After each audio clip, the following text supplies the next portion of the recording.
the concept of anger, I think we have to think about the phases of anger. There are three phases of anger. One is somebody provokes me. I feel angry, okay? I don't have any control over that, right? Then there's the phase of anger of how do I react to it, right? Do I walk away? Do I respond? Do I punch the guy in the face? Do I call him with some nasty name? That's my reaction to anger. And then the other thing is, okay, I didn't have any choice to feeling angry when I was provoked. How long am I going to hold on to that anger? An hour? A day? 22 years? Right?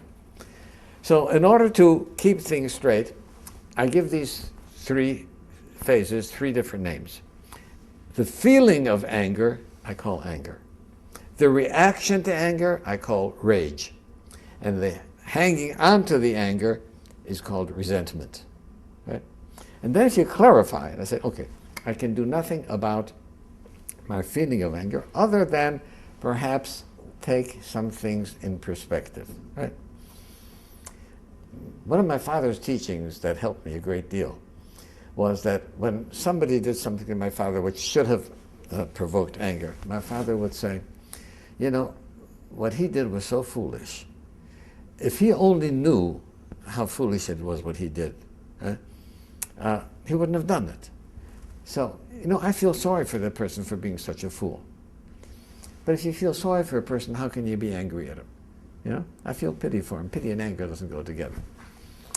But nevertheless, I can't control how I feel when provoked, but I certainly can control what my reaction is going to be. And finally, how long do I hang on to the resentments? My greatest lesson came from Alcoholics Anonymous, where somebody said, harboring a resentment is allowing someone who you don't like to live inside your head without paying any rent. And I'm not that kind of a guy.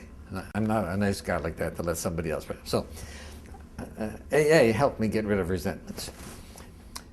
Reacting to anger took me a while, right, to be able to control my rage. And then I had to realize that, you know, this is part of my being human. Animals react with rage when provoked. Right? I, as a human being, am supposed to be above that. You know, I'm more than a Homo sapiens. So I learned how to control my anger. So I think those are, if a person keeps those things in mind, right? And there's some people who feel guilty for feeling angry, right? Especially at a parent. Right? You don't have a choice, right? The feeling of anger is nothing to yourself. And if you don't have a choice, there's no reason to feel guilty about it. How you react? Oh. Now, my suggestion is keep an anger journal. Right? Here's what happened today. Right? Somebody did this, is that, and here's how I did. Right?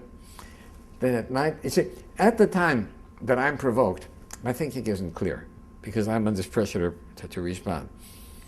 But at night, when I look over what happened during the daytime, and I say, did I handle that in the best way possible? Right? Could I have done something better? And that becomes a lesson for the next time. Right?